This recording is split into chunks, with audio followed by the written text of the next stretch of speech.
So in Luke 25, we have the parable of the Good Samaritan. And it starts out with an expert of the law, comes to Jesus and says, Teacher, what must I do to inherit eternal life? And Jesus responds by, what does the law say? So then the teacher gives back to Jesus. He says, to love the Lord your God with all your heart, with all your soul, with all your strength, and with all your mind, and love your neighbor as yourself. And then Jesus answers, says, hey, you've answered correctly. Do this and you will live.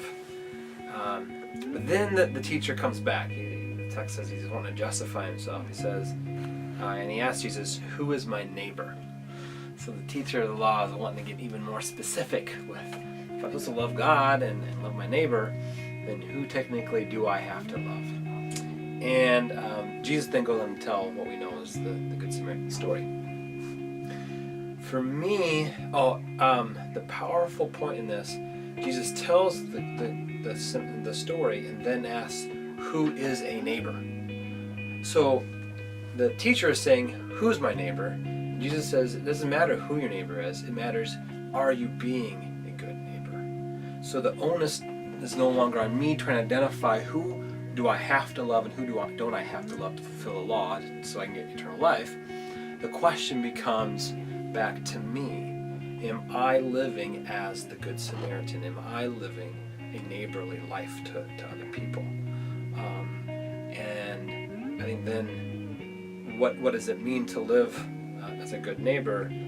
Primarily in the text, in the Good Samaritan story, it's about tending to those who are rejected, those who violence has come their way, those who are left out by others, tending to the poor, the oppressed, the marginalized. That then becomes what it means to be a good neighbor. So to inherit eternal life means for me to live a neighborly life and reach out to and tend to and be very aware of those who are oppressed.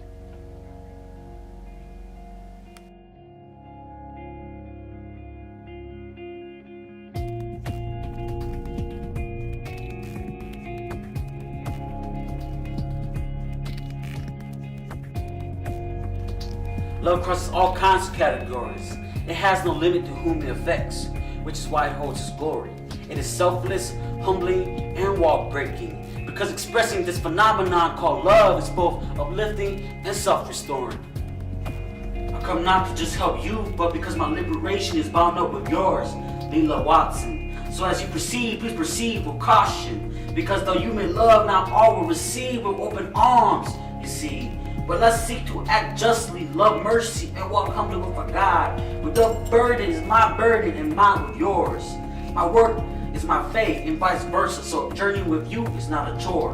Simple acts of love and kindness tend to dismantle these walls of comfortability, of prejudice, of cultural differences, whom we ourselves and others built up, often based on our historical experience. Love is what we're supposed to do. We must love ourselves enough to be healed of our previously inflicted wounds. Self-healing takes time and reflections, so don't act too soon. But don't wait too long, for I too have once harbored hate towards a certain racial group. Colorblind but not colorless, as spoken by Pastor Phil Allen. It's not just a moral obligation to love and show compassion, but rather it is my faith calling for which God is God's sanction. So love is radical, love is countercultural, and at times even controversial. To love is a personal choice. You either live it or you don't. But it is a responsibility, not an obligation. It should flow from the heart, through the mouth, and through your own actions. To love is to have some sort of hope. Hope that we may be informed with truths and lives of society. Hope that our journey is filled with pain and relief. Hope that that by loving each other, that we may break these chains together. For love is a purpose worth fighting and striving for, to close the gap of those divided, to mend the hearts and be redeemed, that by loving one another, we may restore our own humanity.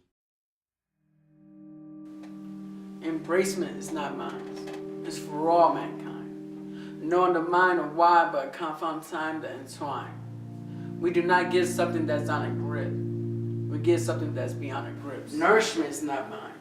and was given in time. I'm loved by the ones who embrace me. Those embracements of a mother, I treasure like no other. Its sustenance is like no other. In due time, I cannot repay for the care, but do it for others. I have been beaten down, stripped, and deprived from others where I have been in a hopelessness in the midst of darkness. For in this emotion I seek love.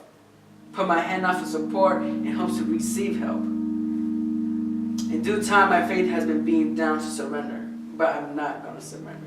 Yet love is an embracement, for it comes upon those who are in pain. Pain of suffering and storms of wonders of hurt.